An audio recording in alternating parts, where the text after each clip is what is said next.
You know that feeling, right?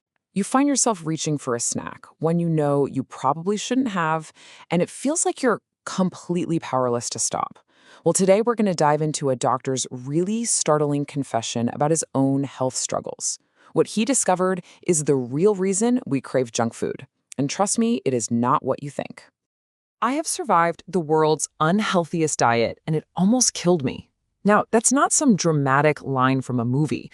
That is the actual opening confession from Dr. Eric Berg. And he's not talking about a patient, he's talking about himself. His personal story is really the key to understanding this battle that so many of us face every single day. So, what does the world's unhealthiest diet actually look like? I mean, we're talking a dozen donuts in one sitting, without even blinking. Literally garbage bags of popcorn while watching TV. A full pint of Ben & Jerry's every single night.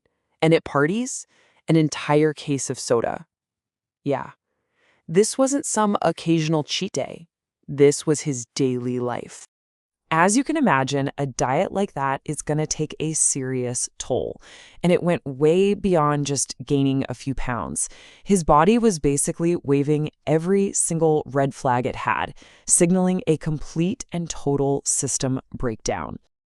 And what's really shocking is just how many different things went wrong. It wasn't just one problem. At 211 pounds, he was dealing with severe arthritis, kidney stones, chronic insomnia, restless leg syndrome, ulcers, not to mention major liver and gallbladder issues. It was like this cascade of health failures, and it was all coming from his food choices. So, this brings us to the big mystery, doesn't it? I mean, when your body is screaming at you like this, when you're in pain and you feel awful, why is it so incredibly hard to just stop eating the junk? Well, the answer isn't in your stomach, it's in your brain. The culprit has a name. It's called dopamine hunger. Now, hold on, because most of us think of dopamine as the pleasure chemical, but that's a huge misconception. It's actually the wanting chemical. It's that intense drive, the motivation, the anticipation that pushes you toward the reward. It is the craving itself. Let's break it down like this. Dopamine is the thing that makes you get in the car and drive to the store for ice cream. The pleasure is that brief moment you actually taste it. And here's the crucial part. Dopamine makes you want more, even if the pleasure you get from it actually leads to less and less satisfaction over time. And that right there is the biological trap.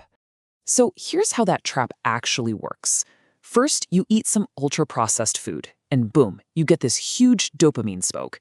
But over time, your body tries to protect itself by literally shutting down some of your dopamine receptors. So what happens? Now you need even more junk food just to feel that same level of wanting, all while the actual pleasure you get from it keeps getting smaller and smaller. It's this vicious cycle of chasing a high that just keeps moving further away. This leads to a really important question. If your own brain chemistry is actively working against you, creating this powerful biological drive, can you really just willpower your way out of it? Is it really just a matter of trying harder? Well, the data suggests probably not. I mean, just look at the success rates of traditional diet programs that rely on motivation and portion control, like Weight Watchers. A staggering 95% failure rate.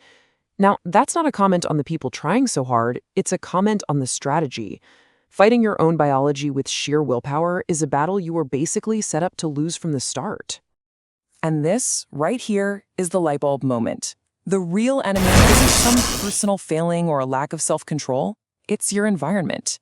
We're all living in a world that is pretty much engineered to make us crave these foods, filled with triggers that activate that dopamine hunger. To win, you don't need more willpower. You need a whole new strategy. Okay, so how do we win this fight? Well, the answer is to stop fighting yourself and start redesigning your world. So let's get into a practical plan for taking back control. The battle begins at home. Step 1, you have to purge your kitchen. If the junk food isn't there, you can't eat it. Simple as that. Next, you gotta end all the snacking, especially at night. This helps reset your whole system. When dinner's over, the kitchen is officially closed. Then make food invisible. Seriously, even just seeing food on the counter can trigger that dopamine response, so put it away. And finally, find your healthy swaps. You need a go-to plan for when a craving inevitably hits, because it will. All right, now you have to manage the world outside your home. That starts with mastering your sleep. Poor sleep totally wrecks your blood sugar and makes you crave carbs like crazy. Next up, conquering the grocery store. The rules are simple. Never go hungry, always use a list, and stick to the outer aisles where all the fresh food lives. And finally, plan for social events. Offer to bring a healthy dish you know you can eat. That way you're never trapped with only bad options. So the whole point is this. This entire battle shifts when you reframe the problem. It is not about you being weak. It's about your environment being too strong. The moment you stop trying to fight your own biological programming head on and instead just focus on removing the triggers, that's when you finally give yourself a real chance to succeed. So, I'm going to leave you with this question. You don't have to change everything all at once. What is the one small thing in your environment? Your kitchen, your office, maybe your nightly routine? What's one thing you can change today to make the healthy choice the easy choice tomorrow?